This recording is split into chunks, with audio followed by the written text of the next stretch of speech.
মাথায় হেলমেট, তবুও রেহাই নেই। সঙ্গে পুলিশ থাকলেও একের পর এক উড়ে আসতে থাকে ডিম। এক টানা চলল কিল, চড়, লাথি, কিছুই বাদ গেল না। শুক্রবার পুলিশের কড়া নিরাপত্তা বলয়ের মধ্যে দিয়েই চলল নির্মলকে জুতো পেটা। গ্রেপ্তার নির্মল, তাই বাজল ডিজে। আরজিকর কাণ্ডে নির্যাতিতার দেহ তড়িঘড়ি সৎকারের অভিযোগে ওড়িশা থেকে গ্রেপ্তার হয়েছে পানিহাটির প্রাক্তন বিধায়ক নির্মল ঘোষ। নির্মল ঘোষের সঙ্গে ছিলেন আরও এক অভিযুক্ত প্রাক্তন কাউন্সিলর সঞ্জীব মুখোপাধ্যায়। ধৃতদের খড়দহ থানা থেকে প্রিজন ভ্যানে নিয়ে যাওয়া হয় ব্যারাকপুর আদালতে। ডিমের হাত থেকে বাঁচতে তাদের পরানো হয় হেলমেট, তবে শেষ রক্ষা হলো না। প্রিজন ভ্যানে তোলার আগেই উত্তেজিত জনতা ডিম ছোড়া শুরু করে। কেউ কেউ আবার সঙ্গে এনেছিলেন জুতোর মালা। যে উদ্ধত ভঙ্গিতে নির্মল বাবু ঘুরে বেড়াতেন, সেদিনকার রাত্রে আমরা ছিলাম, আমি, সজল, কৌস্তব, আমরা ছিলাম। এবং সেদিনকে রাত্রে নির্মল বাবুর রোল এবং তার সাথে সাথে আরেকজন বাবু আছেন, তার রাইট হ্যান্ড, সোমনাথ বাবু।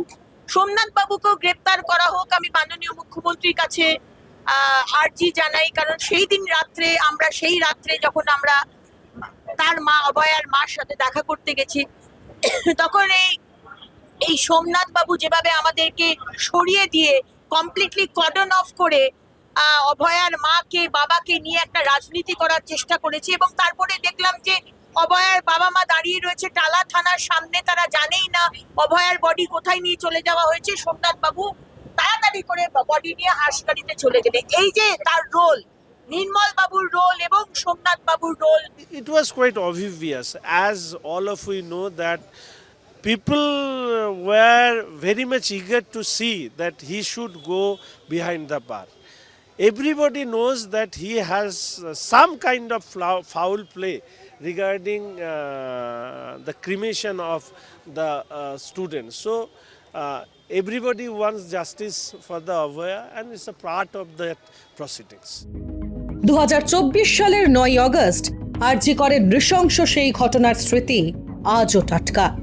অভয়া বলিনি, অভয়া বলিনি, অভয়া বলিনি, অভয়া বলিনি। মানুষ আমাদের জিতিয়েছে অভয়ার বিচার দিতে। আমার লিমিটেশনের মধ্যে আমি কমিটেড, আমি কমিটেড, আমি কমিটেড। পানিহাটিতে দাঁড়িয়ে শুভেন্দু অধিকারী বলেছিলেন, নির্মল ঘোষ, সোমনাথ দে, সঞ্জীব মুখোপাধ্যায় এই তিনজন এই কাণ্ড করেছেন। এবং ব্যারাকপুরের সিপি কে বলেছিলেন, প্লিজ স্টার্ট নিউ কেস। আমরা আশ্চর্য হয়ে যাবেন, সিরিয়াল 3-তে ছিল, 1 করেছে।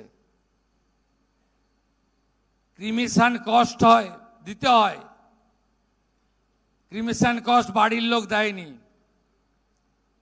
সিগনেচার করতে হয় বাড়ির লোককে। Any close relative, no signature. এখানে নির্মল ঘোষ, সোমনাথ দে, সঞ্জীব মুখার্জি, এই তিনজন এই কাণ্ড করেছেন। আমি সিপি আছে, সিপি ব্যারাকপুর হেয়ার, এটাতে সিবিআই নেই। Please start new case and take appropriate action. মুখ্যমন্ত্রীর বলার পরেই গ্রেপ্তার করা হয় নির্মল ঘোষকে। তবে তাকে গ্রেপ্তার করা হয়েছে অন্য এক মামলায়, দাবি করছেন নির্মল ঘোষের আইনজীবী। যেটা দেখানো হচ্ছে বা যেটা পুলিশের তরফ থেকে প্রচার হচ্ছে বা পলিটিক্যালি প্রচার হচ্ছে, সেটা ফ্যাক্ট নয়। অভয়াকাণ্ডে কোনো অ্যারেস্টই হয়নি। ওটাকে শোন অ্যারেস্ট দেখানো হয়েছে, যে শোন অ্যারেস্টটা অলরেডি আমি বেল পেয়ার করেছি, ওটা bailable section, bail will be granted. জামিন দিয়ে দিচ্ছেন, মানে আমরা বলছি জামিন যোগ্য গুলো সেকশনস গুলোই বেলেবল। অভয়ার মামলা বেসলেস মামলা। তার কারণ হচ্ছে এই মামলা একটা ইনভেস্টিগেটিং এজেন্সির কাছে পেন্ডিং রয়েছে, during পেন্ডেন্সি before one investigating agency, and pursuant to the direction of division bench, police cannot intervene and police cannot take us home another proceeding by the state police. এবার এই ঘটনা কোন দিকে মোড় নেয় সেটাই এখন দেখার।